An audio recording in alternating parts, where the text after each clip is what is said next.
अस्सलाम वालेकुम व्यूअर्स। आज की वीडियो में लीगो 6 किलोवाट इन्वर्टर की सेटिंग करना आपको बताऊंगा। इसमें क्या क्या फॉल्ट हैं और इंस्टॉलेशन में कौन कौन से फॉल्ट हैं, और इन्होंने ये जो बैटरियां लगाई हुई हैं इन बैटरियों के बारे में बताऊंगा। इनके साथ इन्होंने जो वायरिंग की है, ये सारे फॉल्ट्स इस वीडियो में आपको देखने को मिलेंगे।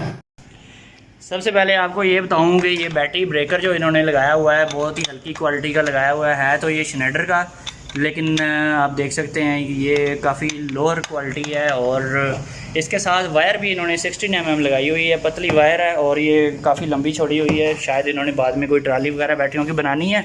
और इसके अलावा यहाँ पे आप देख सकते हैं ये काफ़ी लंबी लेंथ है इन्होंने छोड़ी हुई है। इतनी लंबी लेंथ कभी नहीं छोड़नी चाहिए, अदरवाइज़ बैटरी सही तरह से चार्ज नहीं होती। और जब चार्ज नहीं होती फिर लोग क्या करते हैं, इसकी सेटिंग में जाके इसके वोल्टेज हाई कर देते हैं, चार्जिंग वोल्टेज और कट ऑफ वोल्टेज को बढ़ा देते हैं ताकि बैटरियाँ चार्ज हों। वो बैटरियाँ फिर चार्ज होती हैं लेकिन ओवर चार्ज होनी शुरू हो जाती हैं और बैटरियाँ जो हैं बड़ी तेज़ी से ख़राब होती हैं। 2 महीने में या कभी 1 महीने में लोगों की बैटरियाँ ख़राब होती हैं। जैसा कि आप देख सकते हैं इन बैटरियों का बाहर पानी आया हुआ है और ये ओवर चार्जिंग की वजह से इनके छींटे बाहर निकल रहे हैं। ये बैटरियाँ अभी चंद दिन हुए हैं इन्होंने लगाया है सिस्टम, तो नीचे से ये काली होनी शुरू हो गई हैं। अभी इनको इतना पता नहीं चला, लेकिन 1-2 महीने के बाद ये बैटरियाँ बिल्कुल फ़ारिग हो जाएंगी अगर इसी सेटिंग पे चलती रही तो। इसके अलावा इन्होंने जो किया हुआ है काम, यहाँ पे ये इन्होंने ब्रेकर लगाए हुए हैं 63 एम्पेयर के।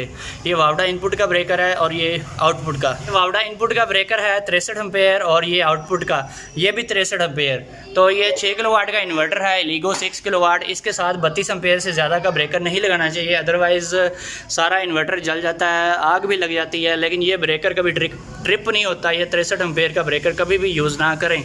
और प्रोटेक्शन इन्होंने इनपुट में लगाई हुई है, आउटपुट में भी प्रोटेक्शन लगानी चाहिए, जो कि उसमें 20 या 22 एम्पेयर सेट कर देने चाहिए, क्योंकि इस इन्वर्टर का जो करंट है वो तकरीबन 26 या 27 एम्पेयर के राउंड अबाउट इसका करंट होता है। तो इस करंट के लिए जैसे कि आप देख सकते हैं 26 एम्पेयर इसका करंट है, तो इसको आप 20 एम्पेयर से ज़्यादा ना रखें। यहाँ पे प्रोटेक्शन लगाएं, उसमें 20 एम्पेयर की सेटिंग रखें ताकि ये जब ओवरलोड हो तो पहले प्रोटेक्शन ट्रिप हो जाए, इन्वर्टर को पता ही ना चले। यहाँ चेंज ओवर भी इन्होंने छोटा सा लगाया हुआ है 30 एम्पेयर का, या फिर ये 20 एम्पेयर का लग रहा है।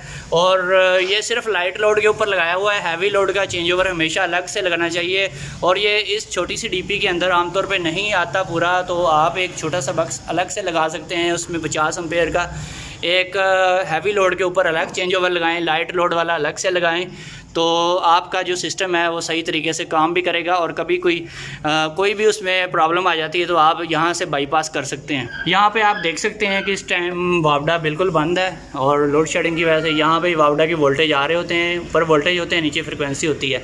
और ये हमारी बैटरी है 50 वोल्ट। ऊपर से जो एरो नीचे आ रहा है इसका मतलब ये है कि ये हमारी बैटरी यूज़ हो रही है। और ये सोलर प्लेट है और यहाँ से सोलर का जो एरो है इसका मतलब है सोलर भी और बैटरी भी दोनों मिक्स होकर इस टाइम चल रहे हैं। ये हमारी आउटपुट है, जो हमारा लोड है इसके ऊपर घर का लोड टोटल ये जितना लोड है 432 वाट यहाँ पे शो हो रहे हैं। ये कभी वोल्ट शो होते हैं, कभी लोड शो होता है। और ये यहाँ पे जब ये वावडा को लेगा यहाँ पे भी एक एरो बन जाएगा, तो एरो से हमें पता चलता है कि इस टाइम ये वावडा को ले रहा है, या सोलर का एरो है, या फिर ये बैटरी का एरो है, या फिर ये 2 एरो हैं और ये मिक्स होकर चल रहा है। यहाँ से आप अपने इन्वर्टर का स्टेटस चेक कर सकते हैं। और इसके अलावा 9 एम्पेयर से इस टाइम बैटरी चार्ज हो रही है और 40 वोल्ट तक बैटरी हम डिस्चार्ज कर सकते हैं। यहाँ पे जब बैटरी चार्ज हो रही होगी यहाँ पे एम्पेयर भी आएंगे कि बैटरी कितने एम्पेयर से चार्ज हो रही है। फिर एंटर की प्रेस करेंगे तो हम इसकी सेटिंग में एंटर हो जाएंगे। तो सबसे पहले नंबर 1 पे जो प्रोग्राम है SUB इन्होंने रखा हुआ है। SUB पे अब इनका इतना लोड तो होता नहीं है, जैसे कि आपने देखा है कोई 500, 600 या 400 वाट का लोड होता है और 2 या 3 पंखे हैं और एक आध फ्रिज चल रही होती है। तो इन्होंने 12 पैनल लगाए हुए हैं 545 वाट के। 12 पैनल लगाए हुए हैं तो लोड इनका बिल्कुल नहीं होता। SUB मोड पे रखने का ये नुकसान है इनको कि दिन के टाइम भी इनके 30-40 वाट जो है वावडा से वो ले रहा होता है, इसलिए इनको ये ब्रेकर जो है इनपुट का ये बंद रखना पड़ता है ताकि ये वावडा यूज़ ना करे। तो हम चाहते हैं कि ये ब्रेकर है इसको हम ऑन रखें हर टाइम, और यहाँ पे सेटिंग इस हिसाब से करेंगे दिन को ये वावडा बिल्कुल भी ना ले। तो यहाँ पे मैं आपको सेटिंग चेंज करके बताता हूँ।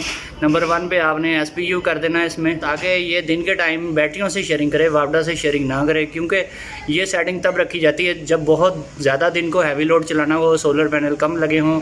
और नंबर 2 पे इन्होंने APL रखा हुआ है, ये मैं UPS कर देता हूँ ताकि कोई भी फ्लक्चुएशन ना आए, पावर शिफ्टिंग जो है वो ईजी से हो जाए।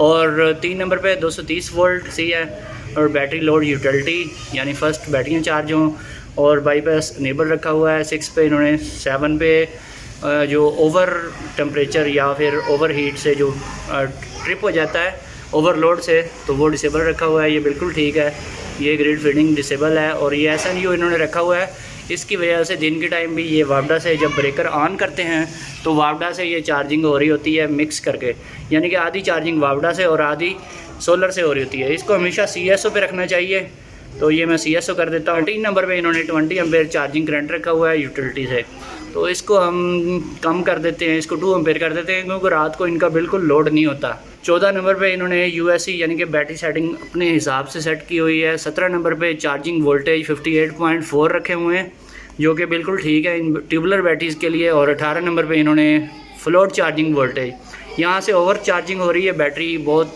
ज़्यादा चार्ज हो रही है, तो इसको कम करना चाहिए। इसको हमेशा 54 वोल्ट पे रखना चाहिए। सिर्फ 2 या 3 महीनों में ट्यूबुलर बैटरियाँ भी ख़त्म हो जाती हैं, मैंने कई जगहों पे ख़राब होते देखी हैं।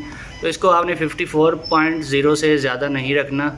तो यहाँ पे मैं इसको सेव कर देता हूँ। इसके बाद बाकी जो इनकी सेटिंग है वो ऑलमोस्ट ठीक लग रही है, लेकिन ये 21 पे FUL रखना है, तो इसको मैं FUL कर देता हूँ। इसके अलावा यहाँ पे 46 वोल्ट तक ये बैटरी डिस्चार्ज होगी SBU मोड पे। दोस्तों इसकी सेटिंग ऑलमोस्ट हो चुकी है, और अगर आपको वीडियो पसंद आई है तो चैनल को सब्सक्राइब कर लें। फिर मिलेंगे नई वीडियो के साथ। ओके, अल्लाह हाफिज़।